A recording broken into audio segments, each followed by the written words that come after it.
Chapter 1. Once upon a London evening, the chandeliers sparkled like frost at the Winter Rose Gala, casting golden light over the marble floors of the Kingsley estate. Music hummed softly through the ballroom, the kind of elegant classical piece that swirled through the air without ever demanding attention. Arabella Kingsley moved through the room, practiced melody flawless, poised, untouchable. Her diamond earrings caught the light with every turn of her head. Her navy satin gown hugging her frame had been stitched onto royalty. She wasn't looking for conversation, only the next polite smile, the next toast of champagne, the next escape from boredom. And then she saw him. Aiden Blake stood near the gallery's edge, a half-full glass of ginger ale in his hand. No boaty, no designer cufflinks, no surname with weight, just a military man in a well-pressed suit with a posture that spoke of discipline, and eyes that didn't waver when they met hers. Something about the steadiness of his gaze made her pause. It was too direct for this room. She approached without thinking, heels clicking gently against the polished floor.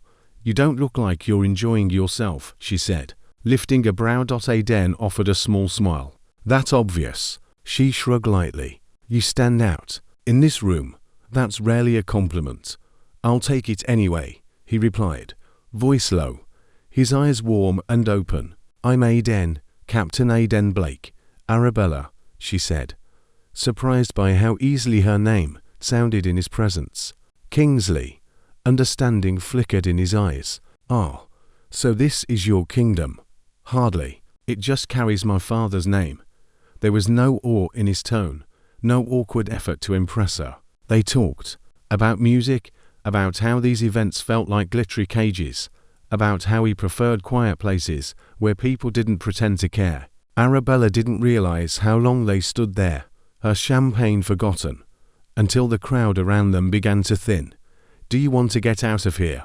he asked suddenly, gently. Something wild and ridiculous fluttered in her chest. She should have said no, but instead, Arabella nodded. They walked to blocks through the chill of a London winter, Arabella clutching her heels and laughing more freely than she had in months. They ended up in a tucked-away cafe, tiny, warm, nothing like the grandeur of her world. He ordered tea. She ordered cocoa. They talked until the candles on their table had burned to half their height, and just before parting, he stood beside her in the soft glow of a street lamp and asked, without pressure, if he could see her again. Arabella hesitated. She saw the sincerity in his eyes, saw what it meant if she said yes. Not a fling, not a showpiece romance for society pages. Something real, something simple. Too simple. She smiled, not unkindly, but with a wall already rising behind her eyes. "I don't think so," she said. Then she turned, heels echoing against the pavement, walking away from the only man who had ever looked at her like she was more than her last name. Aiden stood there for a moment longer, watching her disappear into the city fog. Chapter 2. Not her kind of story. Arabella sat by the window of her private library the next morning, a cup of untouched Earl Grey cooling beside her. The crisp pages of her favorite classic novel lay open in her lap, but her eyes weren't following the words. Instead, her mind drifted back to the small cafe, the worn leather booth, the way Aiden had laughed softly when she'd accidentally spilled a bit of cocoa her sleeve. It wasn't like her to remember such details. She usually forgot faces the moment a party ended, but he lingered. She scolded herself for it. What was she thinking? Walking barefoot through the city, sitting in some dingy cafe with a man who didn't even own cufflinks. Her mother would be horrified. Her father, if he was still alive, would have called it a reckless risk to their reputation. Arabella had spent her whole life learning how to protect the Kingsley name. She wasn't about to ruin it over a soldier with kind eyes and nothing to his name. She tried to convince herself it had been a lapse in judgment, a momentary break from the carefully curated script of her life. Still, that night had felt real. To real. Later that afternoon, her phone buzzed. A message from Aiden, simple, honest. "I know last night was unexpected, but I'd really like to see you again. Dinner, maybe." Arabella stared at the screen. For a moment, her fingers hovered above the keyboard. She thought of how he'd looked at her, not with admiration, not with the polished flattery she was used to, but with something slower, steadier, as if he'd seen all of her, and liked her anyway. And that terrified her. Before she could think twice, she typed, "It was a nice evening, but we come from very different worlds. I wish you well." She hit send, and sat back. There was no immediate reply. Of course there wouldn't be. She turned her phone face down on the desk and stood, walking to the mirror. Her reflection stared back, poised, composed, flawless. But something in her chest felt unsettled. It wasn't supposed to feel like this. Rejections were easy, clean, a part of the game, but Aiden Blake hadn't been playing.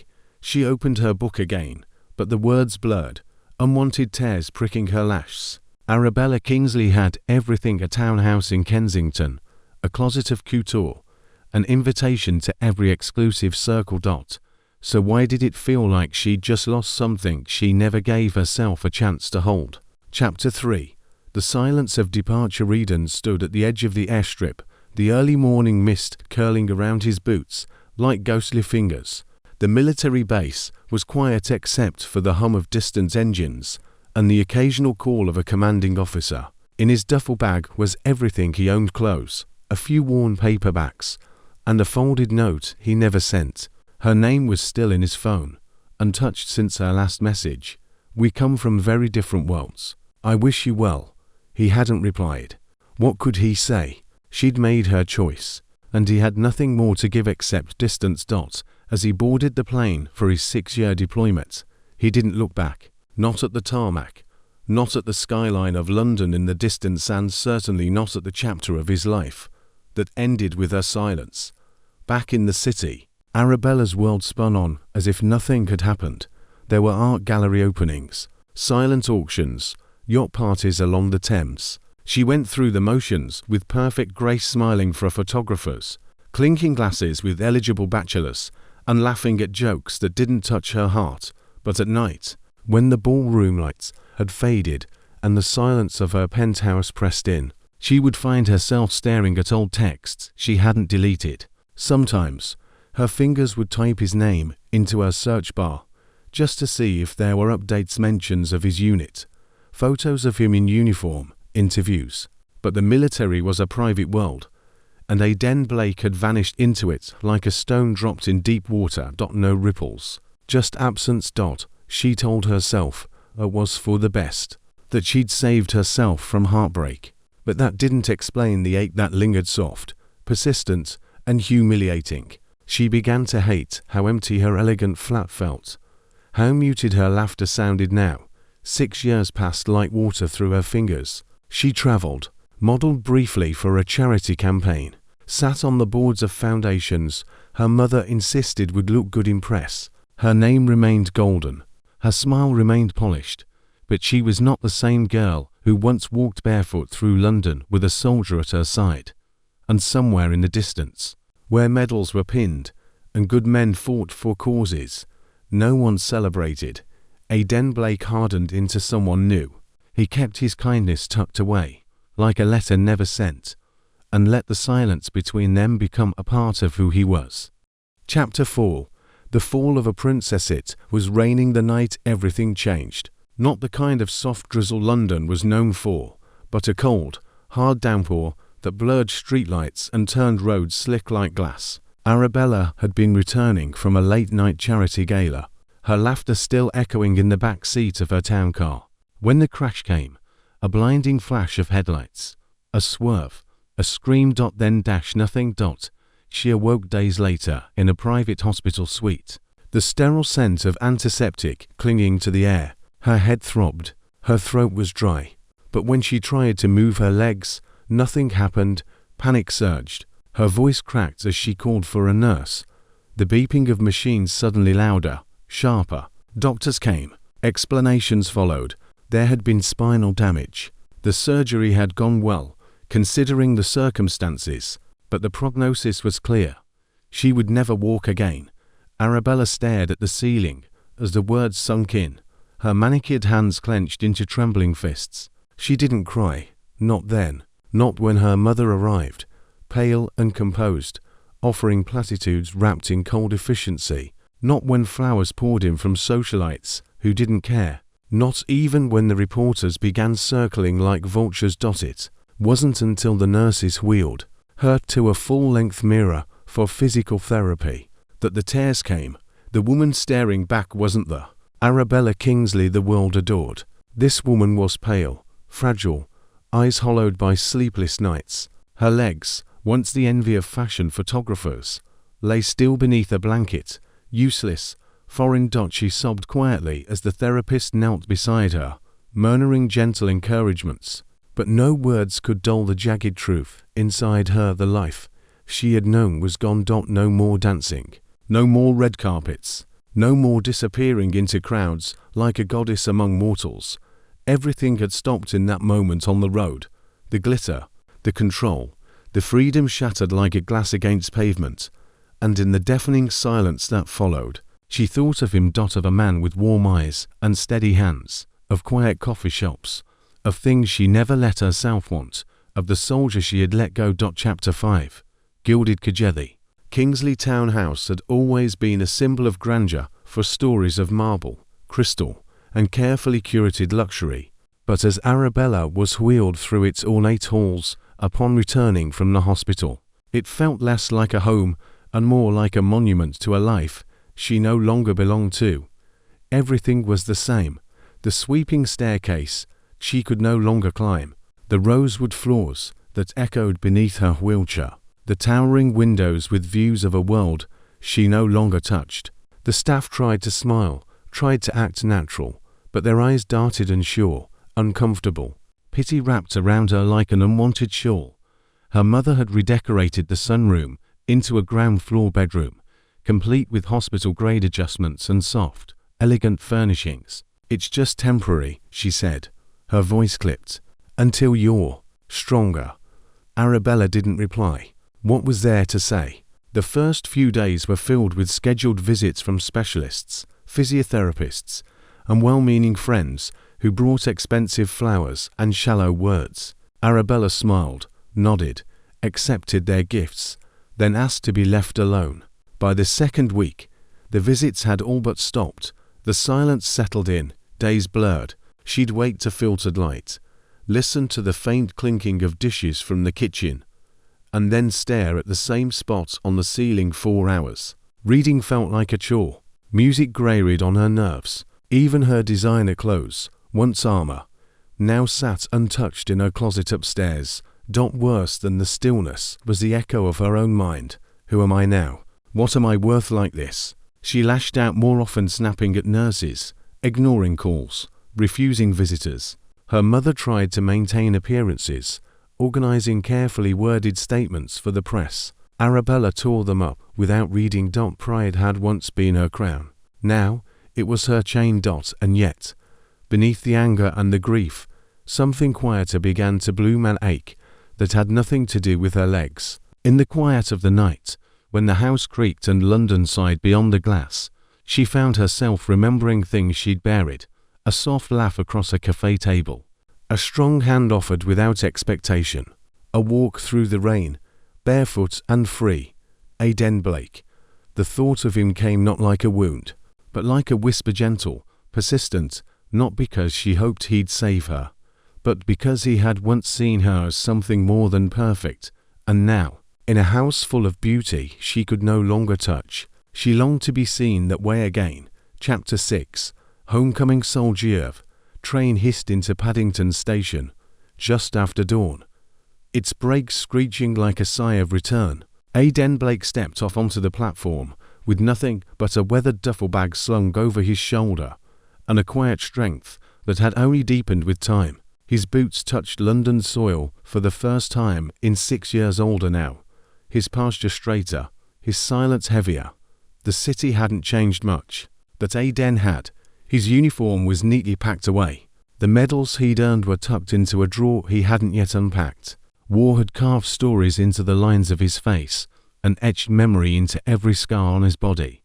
There had been heat, dust, comrades lost, and moments that still crept into his sleep uninvited. But London, despite its cold stone and crowded streets, felt strangely welcoming. He didn't return to any grand welcome. No fanfare, No family reunion, just a small rented flat above a bookstore in Notting Hill and a part-time job at the Veteran Outreach Centre, helping soldiers transition back into civilian life. It was quiet work, honest work. It kept his hands busy and his thoughts from wandering too far into the past. Still, late at night, they wandered anyway. He would think of her. Arabella Kingsley. He hadn't spoken her name aloud in years, but it was still there, folded into the corners of his memory like a faded photograph. The way she laughed that one night, the way she walked away. The sting of her goodbye had softened over time, but it hadn't disappeared. She had belonged to another world, one of chandeliers and expectations and people who measured worth by last names and fortunes. And he had never stood a chance in that world. He told himself he didn't care anymore. But when he passed cafes that smelled like cocoa or saw flashes of navy satin in shop windows, something in his chest tugged. On one afternoon, as he helped an elderly veteran with paperwork, the man looked up and said, "You carry the kind of silence that doesn't come from war. That's heartbreak, son." Aiden had only smiled faintly and said nothing. He didn't know he would see her again. He didn't know the girl who once walked away had lost her steps. All he knew was that he was back, and sometimes coming home was the hardest battle of all. Chapter 7. A glimpse in the park. It was a pale Sunday afternoon when the sky hung low over Hyde Park, the kind of soft grey that seemed to quiet the world. The trees rustled gently in the breeze, their leaves whispering secrets, and the scent of fresh grass clung to the air. Children laughed in the distance. Dogs tugged on leashes. Life, in its small, gentle way, went on. Arabella sat near the lake's edge, wrapped in a beige wool coat, a thick scarf draped around her neck. Her nurse, Clara, pushed her wheelchair slowly along the gravel path, careful not to jolt her. It was Clara's idea. "Fresh air will do you good, Miss Kingsley. Better than hiding in that house all day." Arabella didn't argue. Not today. There was something about the park, the simplicity, the ordinariness that soothed her. She kept her gaze low, embarrassed by how people's eyes sometimes flicked from her face to her chair and back again. Pity, curiosity, or worse, avoidance. And then she saw him, across the path, beneath the arching limbs of a chestnut tree. A tall man walked a Labrador on a long leash. His stride was confident but unhurried, shoulders square, hands deep in his coat pockets. The dog tugged ahead, sniffing everything, until the man gently reined him in. Arabella's breath caught. It couldn't be Aiden. He was older, broader in the shoulders, sharper in the jaw. His hair was a little shorter, his face more lined, but there was no mistaking him. That same calm gravity in the way he moved, like he didn't need to announce himself to the world, he simply belonged to it. He hadn't seen her yet. Arabella turned her face instinctively, her heart hammering, her pulse beat in her ears. She wasn't ready. She wasn't her anymore. But as Clara wheeled her forward, gravel crunching beneath them, something made her look back. That was when his eyes met hers. He stopped mid-step. The dog sat obediently beside him. For a moment, the world narrowed to just the two of them. Her breath shallow, his expression unreadable. Time seemed to pause between them, as if 6 years collapsed into a single, charged moment. Neither of them smiled. Neither of them spoke.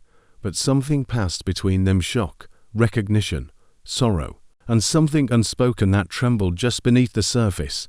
Clara noticed the stillness. "Are you all right, Miss Kingsley?" Arabella tore her gaze away. "Yes," she whispered, her voice barely audible. "I just thought I saw someone I used to know." And as Clara continued wheeling her forward, Arabella didn't look back again. But her heart did. Every step away felt like an echo of that first goodbye. She hadn't expected to see him again. Not like this. Not when she was no longer the woman he once knew. Chapter 8. Ghosts and Grace. Arabella hadn't slept properly in days. Ever. Since that moment in Hyde Park. Her thoughts had been consumed by the look in Aiden's eyes. Surprise, yes, but also something gentler. Something she hadn't earned. And it haunted her more than the silence that followed. She kept telling herself It was nothing. Just a coincidence. A shadow from the past flickering through the present. But her chest ached with a restlessness she couldn't ignore. Then came the letter. It arrived in simple handwriting. No return address. Just her name, Arabella. I wasn't sure it was you in the park. And if I was wrong to look, I'm sorry. But I hope you're all right. There was no expectation, no bitterness. Just concern, pure, quiet, and heartbreakingly kind. 4 hours, she stared at the note. Her hands trembled not from anger, but from the weight of shame. The last time they'd spoken, she had dismissed him like a passing thought. And yet, here he was again, offering her grace without asking for anything in return. That evening, she made Clara drive her back to the park, not to chase him, just to feel closer to the last version of herself that still had a heartbeat. But fate had other plans. Aiden was there. This time, he wasn't walking the dog. He was seated on a bench, a book in hand, dressed in a navy coat, with his head tilted slightly in thought. He looked up the moment he heard the soft squeak of her wheels. Their eyes met again. Arabella hesitated. Then, summoning what little courage she had left, she asked Clara to stop. Slowly, she rolled herself forward. Aiden, she said, her voice tighter than she meant it to be. He stood, unsure whether to smile, to kneel, to embrace her, but he did none of those things. Instead, he simply nodded. Arabella. It was quiet, awkward. The silence between them stretched long and aching. I got your note, she said finally. Thank you. He studied her, not in pity, never pity, but with a kind of reverent honesty that made her chest burn. I didn't know what had happened, he said gently. I didn't want to intrude. She glanced away. Most people wouldn't have bothered. I'm not most people. That made her look back at him, and for the first time in a long time, she saw not the ghost of what she'd lost, but the man she'd pushed away. I owe you an apology, she murmured. He sat beside her, just far enough not to crowd. You don't owe me anything. Arabella blinked, her throat tightening. Still, I'm sorry. Aiden nodded slowly. Thank you. They sat in silence for a while, the breeze ruffling the trees, the air between them thick with everything unsaid.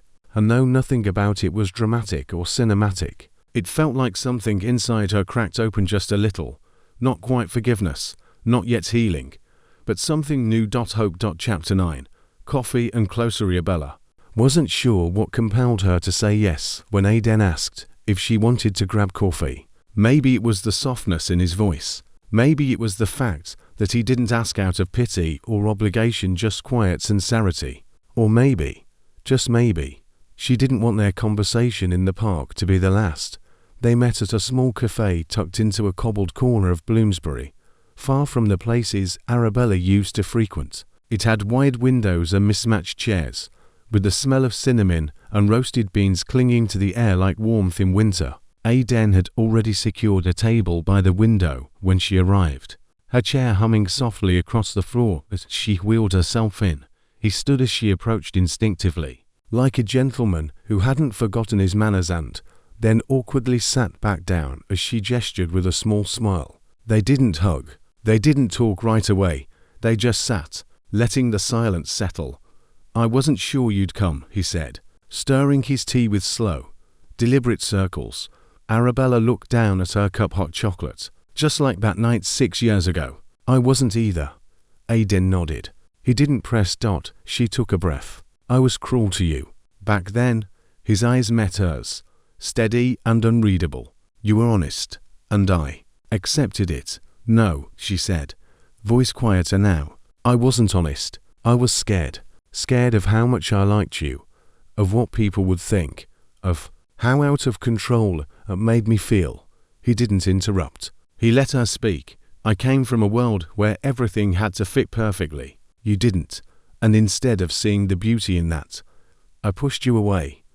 Aiden leaned back in his chair, his expression softer now. We were young, and I was already halfway out the door. I think I told myself it didn't matter, because I had duty waiting. She offered a sad smile. But it did matter. He nodded once. Yeah, it did. They sipped their drinks quietly after that, the words between them having lifted something heavy. There was no bitterness in his tone, no resentment in his eyes, only understanding. That, more than anything, undid her.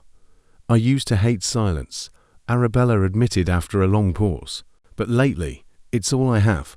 It doesn't have to be lonely," he said. "Not always." She looked at him at the same steady eyes, the same quiet strength, and for the first time in years, she felt seen, not for what she used to be, but for who she was now, damaged, fragile, trying, and still worth knowing.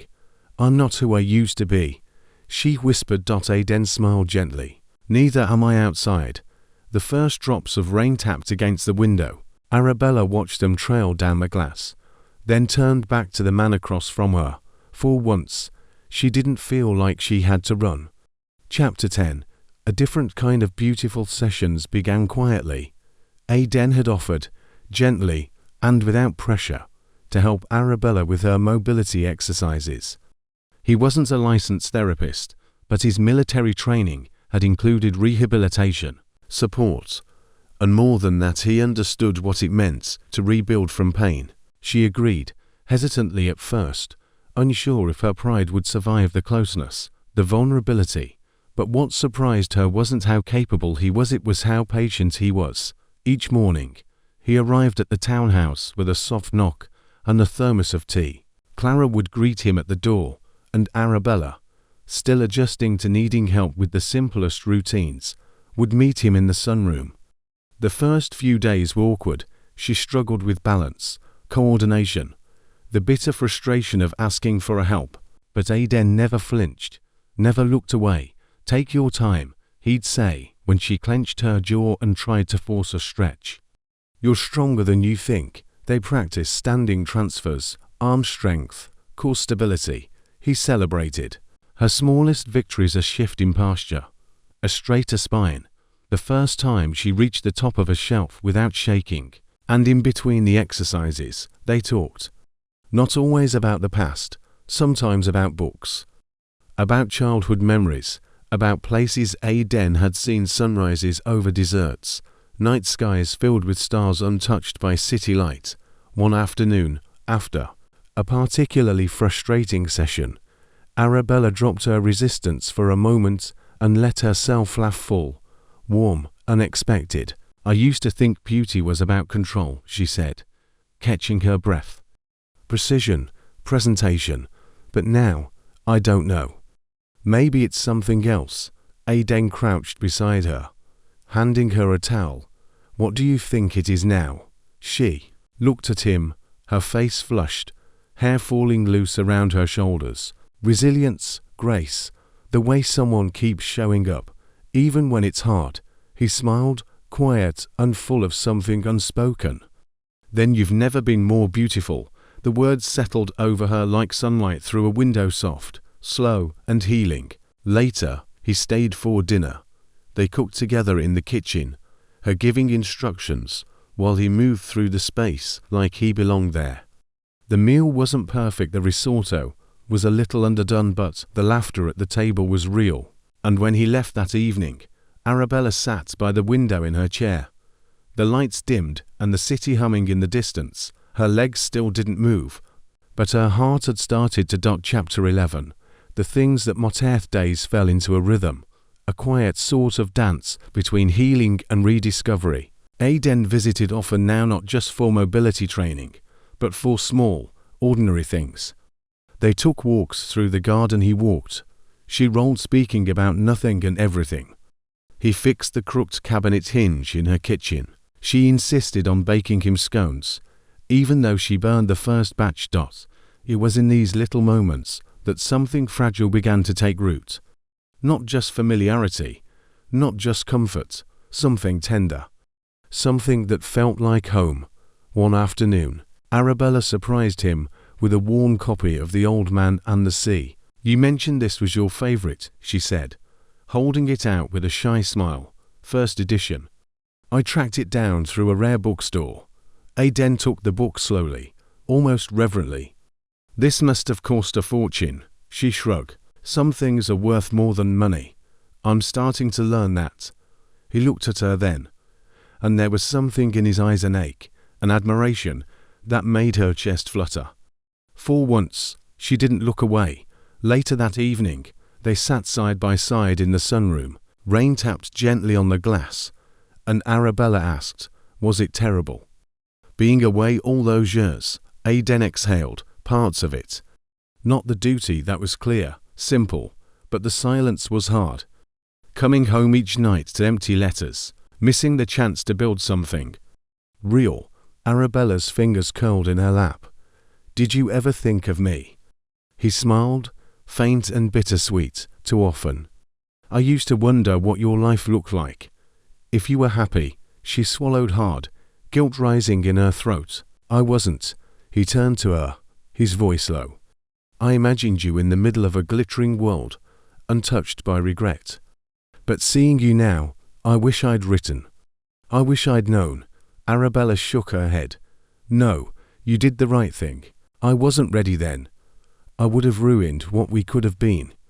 Aiden's eyes softened.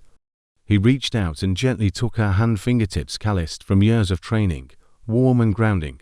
"I don't care about the girl you were," he said. "I care about the woman you are now." In the hush that followed, Arabella looked down at their joined hands. Hers, once flawless and adorned with jewels, now trembled with the vulnerability of someone learning how to live again. His, steady and sure, held her like she wasn't broken at all. Their scars, his from war, hers from pride, and loss, were not signs of weakness. They were proof they had survived, and somewhere in the quiet between them, love began to hum again.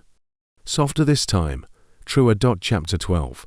When the heart speaks. Arabella sat on the balcony of her townhouse, wrapped in a soft wool blanket, her legs tucked beneath another she didn't feel. The late evening air carried the scent of distant rain and blooming jasmine. She could hear the quiet hum of the city beneath her, the occasional horn, the distant clatter of footsteps on pavement, and, beside her, the sound of Aiden's steady breathing. He had stayed late tonight. They had spent the afternoon going over a new therapy routine, then shared dinner: simple roasted vegetables, a bit of fish, and a chocolate tart she had insisted on baking herself. Now, with dusk painting the sky in soft lavender hues, they sat without speaking. The silence wasn't heavy like it once had been. It was peaceful, safe.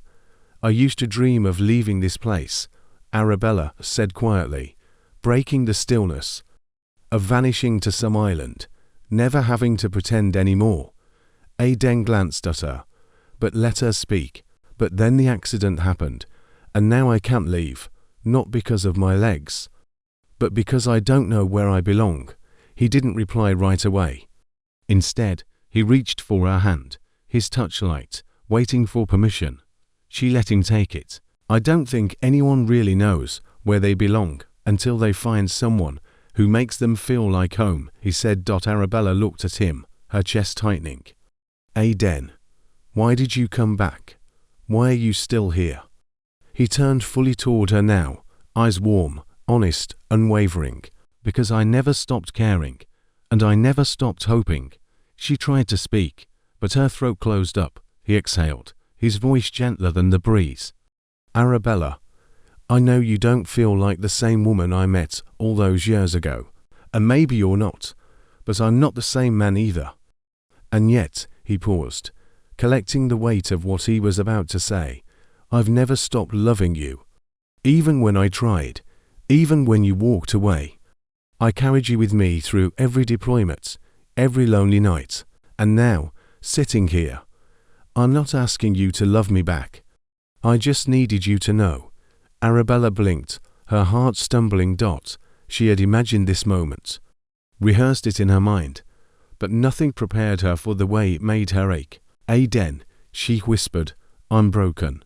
"No," he said firmly, leaning in just enough to be heard over the breeze. "You're brave, you're becoming." Tears welled in her eyes, slipping down her cheeks before she could stop them. "I don't know how to do this." "You don't have to know," he murmured. "You just have to try." And as the moon climbed above the rooftops and the city exhaled beneath them, Arabella leaned into the silence, into him. Not with certainty, but with hope. Chapter 13. The one she let go photo hit the tabloids by morning, a grainy snapshot of Arabella Kingsley in her wheelchair, smiling across a cafe table at a man clearly beneath her world. The headline was cruel, heiress in a downward spiral, mystery veteran sparks scandal. By noon, her phone was flooded calls from journalists, messages from social circles, thinly veiled concern wrapped in judgment. But it was her mother's voice that cut deepest. "You've worked so hard to rebuild your image, Arabella," Eleanor Kingsley said from the sitting room, her tone sharp and cool as a blade. "People are watching. They're expecting grace, not sentiment." Arabella sat across from her, arms folded tightly, jaw tense. "He's not a mistake, Mother." "No," her mother replied with a tight smile. "But he is a problem." The words stung, but Arabella didn't flinch. Not this time. Later, alone in her room, she stared at the article again, her face calm, happy, caught in a candid moment with Aiden. And though the media tried to paint it as a scandal, all Arabella saw was truth. Her truth. She didn't care about the whispers anymore. She cared about him. But what gnawed at her wasn't the headlines, it was the growing distance in Aiden's eyes since the story broke. He hadn't said much when she showed him the paper that morning. Just a quiet, "I should have known this would happen." And then silence. Arabella wheeled into the Veterans Center that afternoon unannounced. The receptionist blinked at her in surprise, but Arabella simply smiled and said, "I'm here for Aiden Blake." She found him in the back room, sorting donated supplies, his shoulders tense. "Aiden," she said softly. He looked up, surprised, then lowered his eyes. "I didn't want this for you. You think I care what they say?" she asked, moving closer. "They've never known me." "Not really," he sighed. "You've fought hard to build a new life, Arabella. I won't be the reason it gets torn apart again." Her voice trembled. "Don't you see? That life, they can have it. The fundraisers, the curated photos, the empty compliments. None of it meant anything until you, finally." He met her gaze. "I let you go once," she whispered, "and it nearly broke me. I won't do it again, just to please people who never loved me to begin with." His expression cracked, pain flickering beneath the strength. "You're sure?" She nodded, her heart raw, wide open. "I'm not the girl who needed their approval anymore. I'm just a woman who knows who she loves." He didn't say a word. He didn't need to. He crossed the room slowly, knelt beside her, and took her hands in his. No cameras, no crowds, just them. And for the first time in years, Arabella Kingsley chose love over legacy. Chapter 14. Her own two-wheels grand ballroom at the Royal Veterans Hall glowed with soft golden light, filled with people from every walk of life, decorated officers in uniform, public figures, families, and volunteers. Tonight's event honored resilience, service, and the power of rebuilding after loss. And this time, Arabella wasn't just attending, she was speaking. Aiden stood near the stage, straight-backed in a charcoal suit, his eyes never leaving her as she wheeled herself into position at the podium. The chatter quieted. Every face turned to her. She took a deep breath. Her mother was in the audience, so were half a dozen society reporters, but she didn't look for them. She looked at Aiden and spoke. 6 years ago, I walked away from a man who saw me clearer than I saw myself. I thought strength meant having control, perfection, the right last name and the right shoes." She paused. A ripple of soft laughter rolled through the crowd. "Then life humbled me. A car crash, a wheelchair, a new reality, and I realized I had never truly lived. I had simply performed." The room fell into a hush. She continued, "I spent months locked away in my own silence, believing that because my body had changed, my worth had vanished. But healing doesn't always mean standing tall. Sometimes it means sitting still long enough to rediscover who you are. And sometimes it means letting someone love you not in spite of your pain, but through it." Her voice wavered, but she didn't falter. "We honor heroes tonight, soldiers, survivors, caretakers. But the quietest heroes are the ones who show up when the world turns its back. I want to thank mine." Her eyes found Aiden again. shining with unspoken emotion, to the man who never stopped seeing me. Thank you for standing beside me when I couldn't stand at all. Applause swelled. Some stood. Some wiped away tears. Aiden didn't move. Not at first. He just stared at her. 100 emotions flickering across his face. Then, slowly, he stepped forward. Arabella smiled through her tears as he reached the stage. He didn't say a word. He simply took her hand in his steady, sure, and raised it gently, as if reminding the world. This was what strength looked like. Hand in hand, they stood beneath the ballroom's glow, to souls stitched back together by grace, by courage, by love that refused to be forgotten. She no longer felt like a broken heiress. She felt whole. She felt seen. And for the first time, she felt free on her own. To wheels. Chapter 15. The soldier who stayed at the little cottage on the edge of Richmond wasn't grand or historic. It had creaky floorboards, ivy curling around the windows, and a crooked mailbox Aiden kept promising to fix. But to Arabella, it was perfect. Boxes lined the hallway, books, kitchenware, old photo frames, and the smell of fresh-baked bread drifted from the oven. She wheeled herself through the living room as Aiden unpacked a crate labeled memories, gently placing worn novels onto a shelf. They moved slowly, deliberately, as if savoring every moment. "This doesn't feel real," Arabella said softly, pausing near the fireplace. "I never thought I'd leave that house." Aiden glanced over his shoulder, smiling. "That house never felt like yours. This one already does." Arabella looked around at the woven blankets, the half-built herb garden outside, the cozy warmth of lived-in spaces, and felt something she hadn't in years. Belonging. As twilight spilled through the windows, Aiden turned on an old record player in the corner. A soft jazz tune filled the air, smooth and steady. He crossed to her, holding out his hand with a grin. She laughed. "Aiden, I can't exactly." He leaned down. "Dance with me anyway." With a gentle tug, he helped her rise from her chair, balancing her as she leaned into him. Her legs barely supported her, but she wasn't afraid.